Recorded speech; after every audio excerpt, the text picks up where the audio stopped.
audience watching.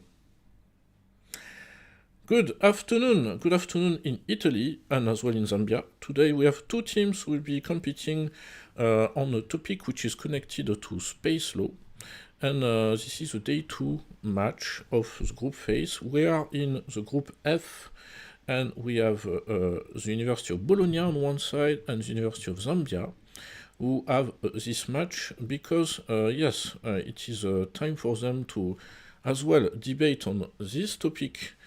It is counting, of course, for the group phase, and we will be asking them to introduce themselves before we will move to, of course, the allocation of positions. So first of all, I will ask Mr. Kapala Gift to introduce yourself. Welcome.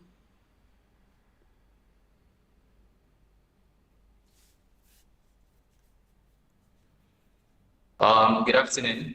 Yeah. Am I audible? Yes, you are.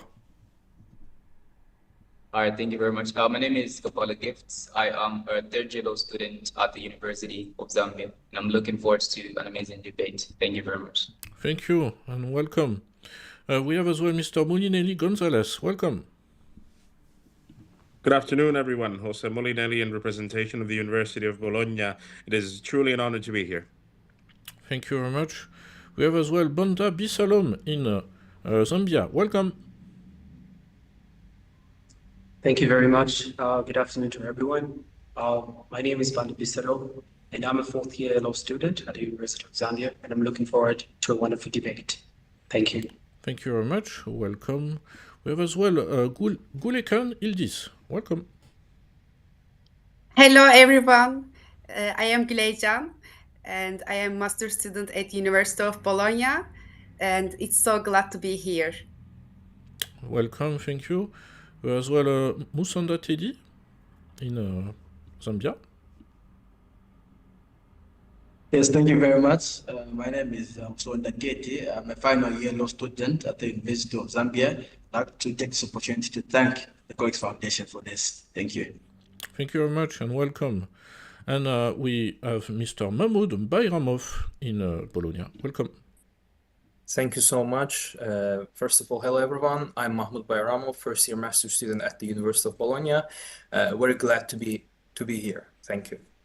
Thank you, and we send greetings as well to the coach. There are two coaches on the side of the University of Bologna, Miss Elisabetta Vorobey, who is here, former participant. Yes, hi everyone. It's a great pleasure to be here today. Thank you, welcome. And Mr. Shkairi, welcome again. Thank you very much, Aurelien. Pleasure to be here. Thank you. On the side of the University of Zambia, there is a coach as well. We send greetings to Joa Faith Tembo, who is coaching the team of the University of Zambia for this competition.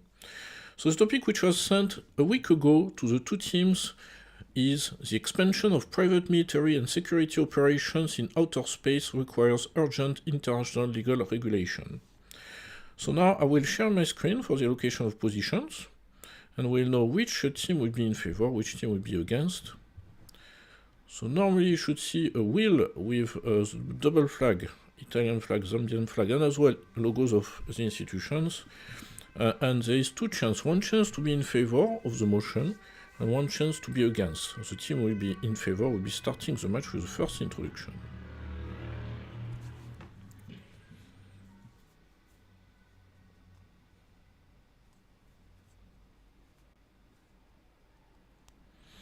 For this match, the University of Bologna will be in favor of the motion, and will be starting with the first introduction, and the University of Bologna will be against the motion.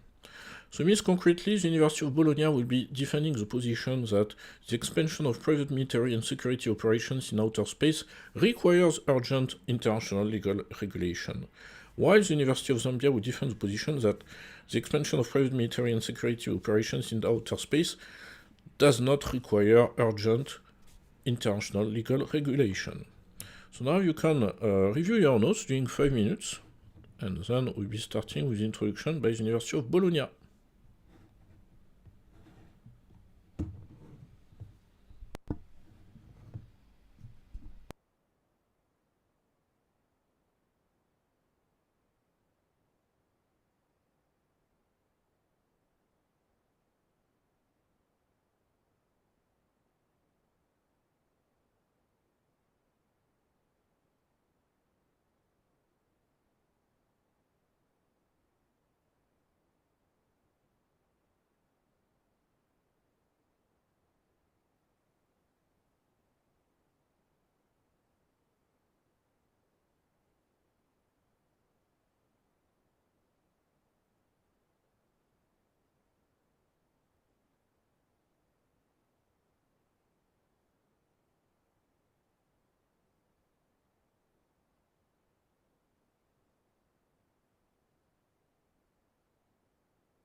So we are done with the 5 minutes of preparation, so I stop sharing my screen. So we'll be able to start. I remind that when you see the yellow card, 30 seconds remaining in your speaking time, and red card means end of the speaking time. You may finish your sentence, but not start a new one. So now I will give the floor to the team from the University of Bologna for your introduction. You have 4 minutes. Am I audible? Yes, you are. Ladies and gentlemen, imagine a private company, not a government, controlling the most critical space infrastructure with the power to enforce its own rules without oversight. It patrols the skies, dictates access to resources, and even decides who gets to operate near it. This is not science fiction. This is the imminent reality if we fail to act now. The expansion of private military and security companies into outer space poses an urgent and undeniable risk to international security, economic stability, and the peaceful future of space exploration. Do we regulate now while we still can, or wait for the first orbital conflict to force us into damage control? Now, to deliver our point further, my argumentation is consisted of 3 parts. First, I will address the gap in the legal framework that allows PMSCs to operate without consequences. Second, the threat of corporate-led militarization in space. And the third, why history screams at us to act before even it's too late. Now, moving on to the first part of my argument, we know that the Outer Space Treaty of 1967 was designed for a world where only governments sent rockets beyond our atmosphere. It never anticipated a time where private security firms, armed and answerable to no one but their investors, would orbit the Earth. The treaty states that nations are responsible, but for private actors, not for private military companies in space. Now, let's be real. History proves that loopholes will be exploited. We have seen in the case of Blackwater in Iraq, the Wagner Group in Africa, and countless other unregulated private military forces. Now, apply this lawlessness to space, a place with no borders, no centralized policing, not even an immediate consequence for aggression. If a private security firm decides to sabotage a competitor's satellite or enforce corporate territorial claims on the moon, who stops them? Now, moving on to the second part of my argument, we are already seeing governments increasingly rely on private companies to handle military-related operations in space. For example, Elon Musk's SpaceX has launched classified military payloads for the Pentagon. Also, Amazon's Kuiper satellites are designed with dual-use function, which means that they serve both civilian and military functions. And also, the US Space Force is currently forming contractual partnerships with private firms to develop orbital surveillance and defense technology. Now, in light of these facts, let's consider the Paris resolution of UN General Assembly, in which it was mentioned that the current legal framework of outer space in no way ensures the prevention of arms race in space. This raises an important question. What will happen when a resourceful asteroid is claimed by multiple mining companies, and instead of course deciding who gets to own them, they send their private security drones to defend their investments? This is a scenario we must prepare for if we act too late. Now, let's shift focus to the last part of my argument. If we keep ignoring these warning signs, we are doomed to repeat the past. The past that I'm referring to is when European empires first expanded across the seas. They didn't send their armies at first, but they sent their corporate mercenaries. The Dutch East India Company and British East India Company had their own navy and armed forces, conquered entire territories, ruled lands with private armies larger than most European militaries. They didn't just do business, but they made their own rules, waged wars, and dictated global economies. Now imagine that, but in space. If we don't set clear boundaries now, the consequences will be far beyond anything we have ever seen before. And when that happens, the world will ask, why didn't we act sooner? Therefore, the time for regulation is now. Thank you. Thank you very much. Now here's the introduction as well from the University of Zambia. You have 4 minutes. Am I audible enough? Yes, you are. Thank you. I start in 1, 2, 3. Ladies and gentlemen, let us not be swayed by the arguments given by the preposition. The debate today lies in the key terms of our motion today. We have the term urgent, which signifies a rush into something. So the key debate or the key question today is whether there is an urgent need to rush into international regulations. International regulations refers to codes, standards, regulations that dictate the operations of entities in a specific area, and in this instance, space. Ladies and gentlemen, we stand in opposition that we do not need urgent international regulations, one, because our current legal framework already provides for the standard operations and sets boundaries in how outer space must be, how activities will be placed. We have a plethora of legislations. We do concede that laws and regulations are vital in enhancing cooperation, but more laws are not a solution. We have the Outer Space Treaty Convention, for instance, that promotes peace in outer space. It sets boundaries. It ensures that entities, states, and places obligation on states to ensure that entities that are domiciled in their countries operate space in order to promote peace, highlighting the doctrine that space is open to every mankind. We also have the liability of damage caused by states' objects. This convention, ladies and gentlemen, places liability on states. It places liability on states, recognizing that states are the primary actors under international law. On that wavelength, it also places a responsibility on states to ensure that the private entities, such as private military or companies that are domiciled in their nations, must comply to international law. Ladies and gentlemen, Article 3 of the Outer Space Convention provides that activities in space shall be conducted in accordance with international law. What that does is it opens up a floodgate for the application of international law doctrines such as jurisprudence, international principles such as universal jurisdiction in applying to activities or to conduct in outer space. So if we have a private entity that enters outer space and violates international codes, we have a plethora of international principles opened up a floodgate by Article 3 of Outer Space Treaty that could be relied upon in order to ensure that those private entities are held accountable for their actions. We have the legislation of space objects, which ensures that no military-based weapons enter space. So this ensures that this endeavors that we know every objects that enter into space, therefore creating harmony and setting boundaries of how activities shall be regulated in outer space. Ladies and gentlemen, we also have a code of conduct. We have the space traffic management regulations that ensure that states do not engage in armed conflict. And this is fortified, and we in opposition to the previous speaker's statement that we have no laws that sets boundaries. This code is already setting a boundary in which states and ultimately private entities must not engage into conflict in outer space. So where there is a breach, there is a remedy provided by these conventions. The other point that I'd like to advance is that we do not need we do not need to rush into an international framework in the presence of a lack of consensus. Currently, the world has not reached a point when we agree on the manner, the form, and the space in which these international regulations that is being suggested or proposed by the preposition that it should take. And this is advanced by Russia's statement at the UN 5th session on private military, where Russia stood by the statement that because of a lack of consensus of how the international law will take, we do not need to rush in an international framework, because our laws are sufficient enough. In those points, I rest my case. Thank you. Now, we will move to the rebuttals. We hear the first rebuttal on the side of the University of Bologna. You have 2 minutes. Honorable Magistrates, the fact before us is very clear.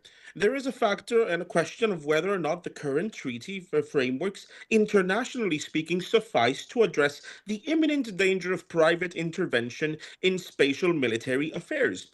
And it is true that insofar as treaties concerned, such as the Outer Space Treaty, the legislation over space objects, and the Convention on the Prohibition of Environmental Alteration, they do provide some frameworks, but they do have a strong problem. They deposit the entire faith of regulation over the principle of state action, meaning that insofar as a private military body or a private corporation with military functions is contracted by a state, then we could speak about the state's jurisdiction to be able to regulate it and act upon it. This, however, is not the reality of current private military companies, with groups such as Wagner, Academy, G24, and many others reacting and acting even beyond the state confines, and with many states that have recruited them even denying the responsibility of doing so. So we face an international scenario whereby private military action appears to be sovereign in many instances from state action. So if the current international legal framework relies on states to be the regulators and hold liability over these companies,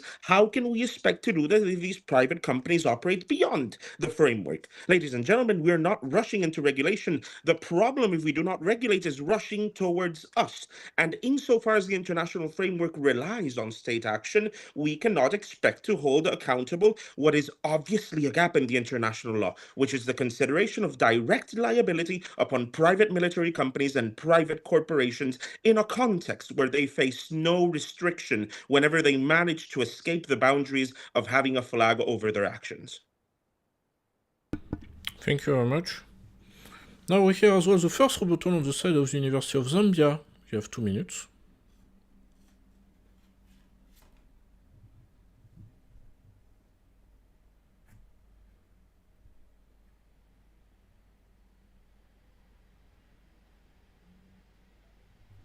A great good afternoon to the panel of judges and to the opposing delegates. It is indeed an honor to present before you. My name is Banda Bisalo, second speaker from the opposing delegates. And I would like, before I proceed, to rebut to some of the points that has been raised by the speaker who just subsequently from speaking. Members of this session, it is indeed important to note that under international law, the main actors of international law are states. And when he said that, and when it was actually said that states are being given the obligation to actually regulate those private military entities in their respective jurisdiction, it is indeed their obligation, because at international law, we don't look at an individual mostly, but by the state. And we are looking at jurisdictional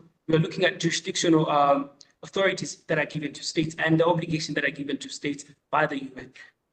Allow me to proceed to my second point, members of this session, which is bordered on overregulation of the outer space, which would stifle innovation, members of this session. And the reason as to why we're saying this from the opposing delegation is that overregulation of outer space will hinder innovation, in that it will limit flexibility and edgeability that will be needed in the outer space, because outer space, it's a new field that needs more advancement in the way it should be it should be conducted, and activities how they should be conducted. That's why we're advocating that normal laws must be regulated in order to restrict the innovation, because this needs a lot of free will in order for them to operate, members of this administration. And it's for this reason we as opposing delegates, we are saying that the existing laws are enough to actually regulate outer space activities in the current international law plane. Thank you. Thank you very much. Now we hear the second rebuttal on the side of the University of Bologna. You have 2 minutes. Microphone. Thank you. Honorable Magistrates, it is very important to admit that what the opposing side have stated is very true. Currently, the international framework relies on states to be the main actors of regulation and stipulation. However, it is very important to consider what would happen when no state claims responsibility over the multinational private military actions of certain corporations which must have a vested and practical interest in either space exploration or space exploitation. They unjustly referred to the idea of innovation as a priority over regulation, but in the context of a world where the skies will be burning because of spatial colonialism by private powers, I see no way in thinking about the possibility of innovation overbalancing the possibility of regulation. And legal history has proven that private military corporations do not hold the same liability standard as their state actors. Such is the case of Blackwater versus the United States, such is the case of Davis versus United States Training Center, both famous cases whereby PMCs were labeled non-liable, and rather the deposit of liability was established on the individual actors under criminal law. So insofar as these groups, which are decisive to state interests, which shape international economic scenarios, are not held liable for their private actions, and that states do not claim their responsibility, as Russia did not do with the Wagner Group, as the United States did not do with Blackwater, we will see a world devoid of regulation of a really strong and emerging force, which is private military contracting, which will find itself with no barrier towards their actions. So insofar as there is no framework to regulate their actions, there is a legal insufficiency. And we're not simply stating a case about regulating or not regulating, it's about addressing a fear that is not in the future. It's about addressing a danger that is in our present. Corporations and private military action must be regulated in space, lest we suffer their inescrupulous expansions and observations. Thank you. Thank you very much. Now we hear the second rebuttal of the University of Zambia. You have 2 minutes as well. All right, I just want to confirm if I'm audible. Yes, you are. All right, my submission starts in 3, 2, 1. Now, the proposing previous speaker stated that there might be an insufficiency in an instance that no state claims responsibility. However, Article 6 of the Outer Space Treaty provides that states are responsible even for the actions of private entities. And so the responsibility of states is extended to private entity as well. And so we do not have any chance of there being an instance where no state claims, or rather where there would be no states to place liability upon. Allow me to proceed to our next point, which is the lack of agency. Now, for the proposing sides to validly establish their case, they must firstly establish that there is indeed an agency aspect attached to the need for international legal regulations. But the question is there any agency aspect attached to the need for international legal regulations? As the opposing side, we argue that there is not, due to the following reasons. Firstly, as earlier alluded to by my colleague, we already have a legal framework that is sufficient to regulate the activities in outer space. Article 3 of the Outer Space Treaty provides that international law, and specifically the UN Charter, applies to activities in outer space. And so we have a floodgate, or rather a plethora of legal authority that can refer to regulate activities in outer space. Secondly, the space technology is a recently advanced technology which has high prospects of further development. And so far, space technology has been very advantageous to mankind. It would therefore be unwise to overregulate space technology, as this would stifle for the development of space technology. However, we're not saying that private entities are to operate in a vacuum of law. As earlier stated, we already have sufficient laws that address the activities in outer space. It is for this reason that as the opposition, we argue that there is no need for urgent international legal regulations with regards to private military and security operations in outer space. I submit. Thank you very much. Now we are reaching the conclusions. We hear first the conclusion from the side of the University of Bologna. You have 2 minutes. Dear audience, history has repeatedly shown us what happens when security is left in unregulated private hands. From the mercenary armies of colonial empires to the modern unaccountable military contractors, we have seen the consequences of unchecked power have always been the same: lawlessness, exploitation, and the conflict. If we fail to act now, we risk repeating these mistakes, this time beyond the Earth. The Outer Space Treaty was never designed for an era where corporations could deploy private military forces beyond Earth borders. Existing laws are riddled with loopholes, allowing private actors to operate in a gray zone of accountability. As my teammates said, the Blackwater and Davis cases demonstrate that private military companies are not held to the same accountability standards as state militaries. If this is already a problem in Earth, imagine the lawlessness when these gaps exist in space. Private space security is no longer hypothetical. Governments are outsourcing defense operations to corporations. What happens when private companies start enforcing territorial claims over space resources? If security is dictated by profit, peace becomes an afterthought. The warning signs are so clear. The Dutch East India Company once ruled entire regions with private armies. Today, history is at risk of repeating itself. But this time, the battlefield won't be Earth's oceans and trade routes. It will be the space. The absence of rules does not lead to freedom, it leads to chaos. Let me leave you with this question, not as a mere exercise in rhetoric, but as a decision that will echo through the ages. Do we wait for disaster, or do we take control of our destiny while we still can? Thank you for listening. Thank you very much. Now we hear the conclusion on the side of the University of Zambia. You have 2 minutes as well.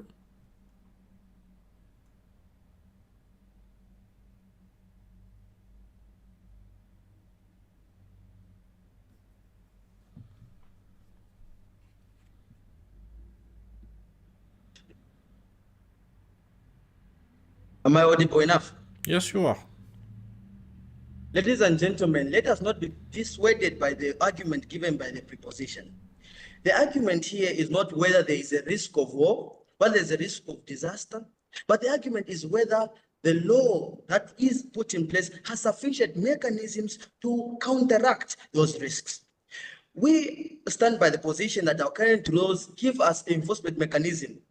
What must be put on point is the enforcement mechanisms of our current laws. The previous speaker talked about the risk of having war, a conflict in space. But the Outer Space Treaty already talks about that. The Outer Space Treaty under Article 1 provides for the utilization of space to promote international cooperation, international peace.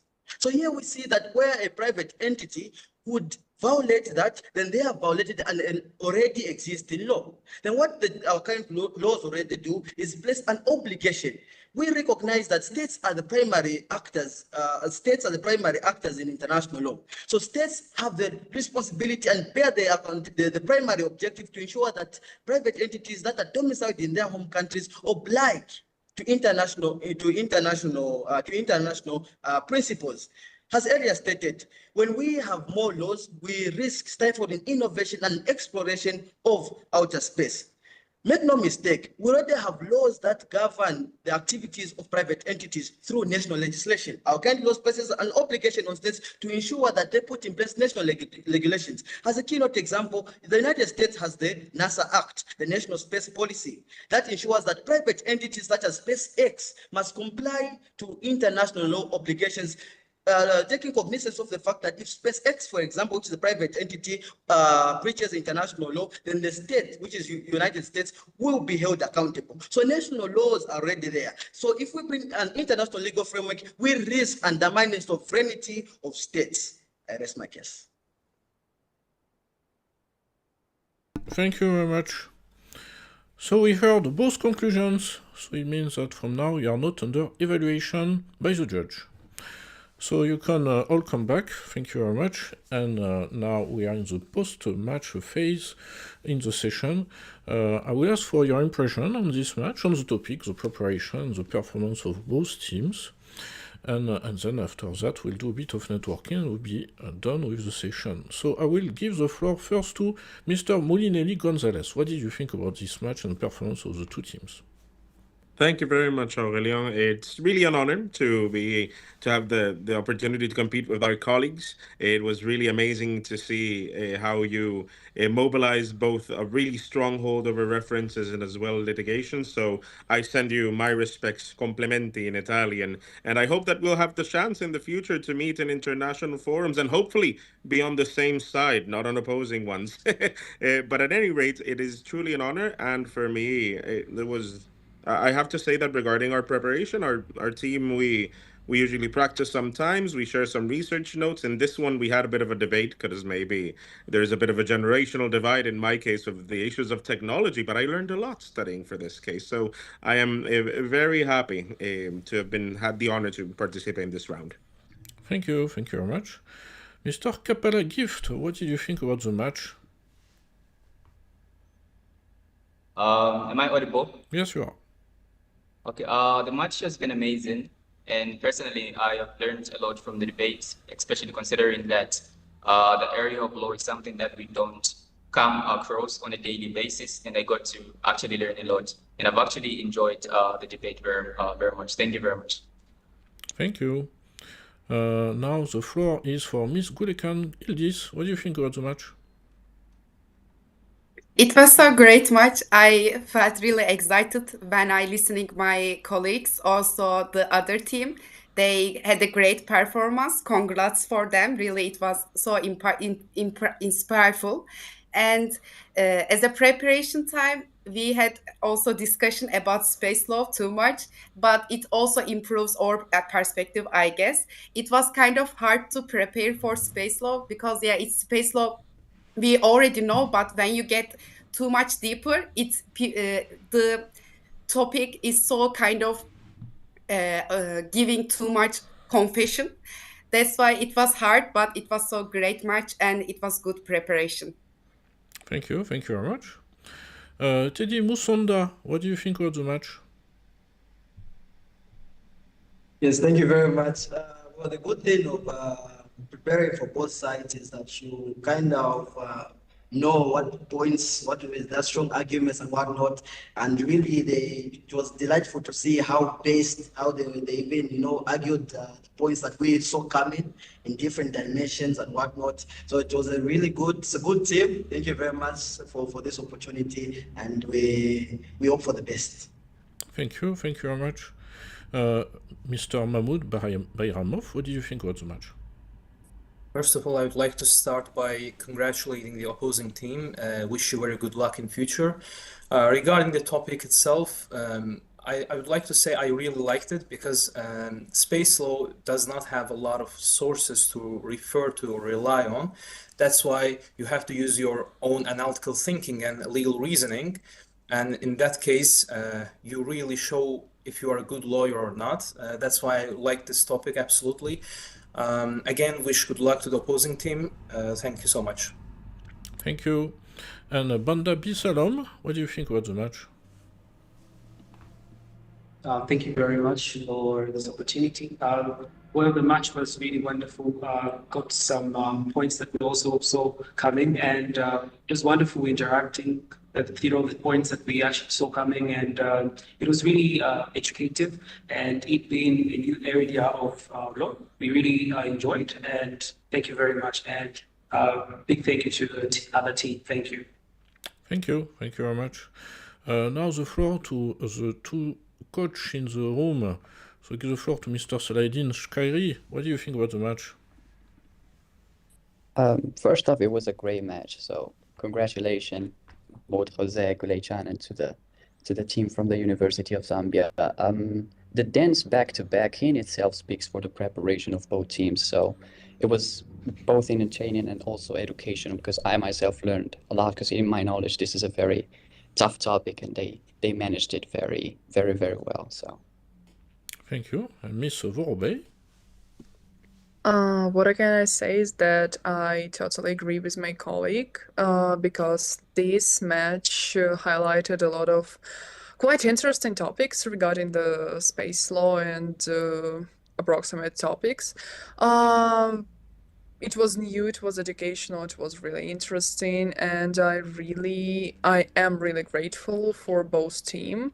Our team and the opposing team as well, because the points that were highlighted were particularly interesting, and it's not usually possible to find them just searching the web or maybe in a regular book. You have to dig deep to get this.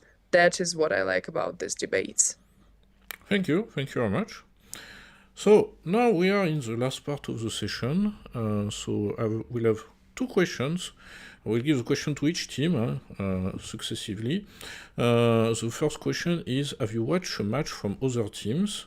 And which, I would say, elements you found quite inspiring eventually? Did you speak maybe to some other participants, even previous participants? And the second question is, so actually I will make a mix.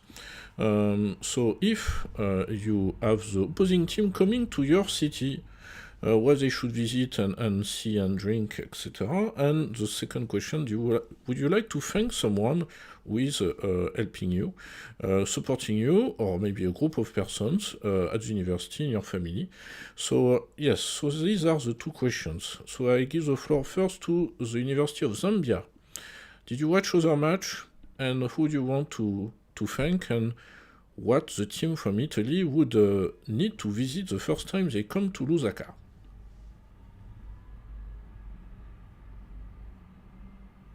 Yes, we still follow this competition, so we have watched some teams battle it out, and also our colleagues. Yeah, we watched their match against Lagos.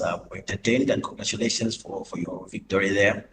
Then the second question is what food? Yeah, What yeah, drinks do we? yeah, so what to visit, eat, drink in Lusaka. So the food, our staple food here is shima. Yes, we call it shima. So it's something that I believe you'd find interesting, and amatebeto, where you are given a plethora of dishes, traditional food that you'd love to eat. And in terms of drink, we have so many drinks. We have traditional drinks. Most of them are alcoholic. Yes, we have one kasasu. So if you are in that line, be a good one for you. Okay. Would you like as well to thank someone for your participation? I mean, who are encouraging you? I mean, some persons, if you have a student association? All right. We would firstly like to thank our association for ensuring that our participation goes on well, and also our coach, although she didn't manage to attend the debates, Mrs. Faith Jabwa. We extend our gratitude to her as well. Thank you very much. Thank you. Now, same question for the Italian team. So, yeah, first, did you watch some other match? And did you get contact with other participants on your coach? So it to be too easy. So, yes, question for, I don't know, Miss Ildiz? I didn't had a chance to watch this year's match yet, but I watched the matches from the last year, and I learned from them a lot actually. And it was so nice to see how actually coming from different perspectives and different lives, how it influenced our debate style, maybe or mimics or behaviors. It was so nice to see that differences actually. And also maybe I can suggest in Bologna you can eat taratelli. This is kind of snack, but it's so special, especially when Italians making aperitivo. They are eating a lot. And also maybe you can drink Aperol spritz or these kind of traditional drinks. Thank you. Mr. Bayramov, you want to complete? Well, I would like to answer the question about thanking. First of all, I think as a team, we both Jose and Gulejan and me, we'd like to thank our coaches, dear Salah and Elizaveta, because both of them has been with us from the beginning and have been helping us for the competition. That's why we cannot thank them enough. Really, thank you again. But other than them, I'd like to thank my family, people who support me through this competition. I know that they're watching live right now from YouTube as well. So I really like to thank everyone who supports during this journey. Thank you. Thank you. Mr. Moinelli? Oh, I'd like to add, because as a Latino, if I do not thank my mother, then I'd be abandoned. So I'd like to send a shout out to my mother and to the opposing team for making this match so amazing, and to my colleagues, definitely, and to the coaches. And I will say that about the food from your country, I love Nshima, but my favorite has to totally be Ifisashi and Delele. They're amazing. So I hope to try them if I ever visit. And I hope that if you ever visit Bologna, you have some lasagna verde alla bolognese or some tagliatelle and the great wines. So Thank you. So it's an opportunity to keep contact, of course. You never know, in your career you will need maybe a lawyer who knows the law in Zambia or outside of Zambia, or a lawyer as well in Italy or in the region of Europe or even Puerto Rico, you never know. So please keep contact. It's good for your network, for your career, and as well maybe for guest speakers, you never know, indeed in the universities, for other students. So it was a pleasure for me. You will be assessed, as I mentioned, by 3 judges The three judges are in Greece, Trinidad and Tobago, and Brazil. That was the one that I missed. So many thanks for the judge for assisting this match and for this day 2 of the group phase. Day 3 will be on trade law, and you will receive the topic, of course, a week before your match. And that was great for me. Indeed, very dynamic match today. So yeah, you will see match after match we get even more, let's say, feedback from the judge as well. That will help you to get to the next stage as well, very well prepared. So well done, and we keep contact. Thank you again. Thank you very much. Thank you. Bye bye. Thank you so much.